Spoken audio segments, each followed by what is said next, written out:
అనగనగా ఒక దట్టమైన అడవి. ఆ అడవిలో పొడవైన చెట్లు, రంగురంగుల పూలు, సీతాకోక చిలుకలు, వివిధ రకాల జంతువులు చూడడానికి స్వర్గంలా ఉండేది. అందులో గజ అనే ఒక ఏనుగు ఉండేది. గజాకి కోతుల ఆటలు, పక్షుల పాటలు, ఇంకా వాటితో ఆడుకోవడం అంటే చాలా ఇష్టం. అలా అడవిలో జంతువులన్నీ ఆడుతూ, పాడుతూ, పండ్లు తింటూ చాలా సంతోషంగా జీవించేది.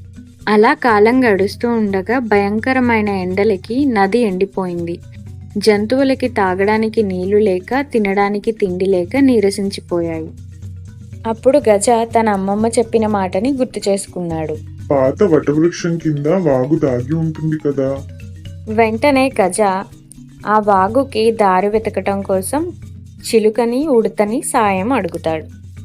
గజ, వటవృక్షం అదిగో అక్కడే ఉంది అని చిలుక అంటుంది. గజ బలంతో వటవృక్షం దగ్గర ఉన్న రాళ్ళను తొలగిస్తుంది. ఉడత కూడా సాయం చేస్తుంది. అప్పుడు ఒక చల్లని వాగు బయటికి వస్తుంది. జంతువులు ఆ నీటిని చూసి సంతోషపడ్డాయి. అరణ్యమంతా మళ్ళీ పచ్చదనంతో నిండిపోయింది.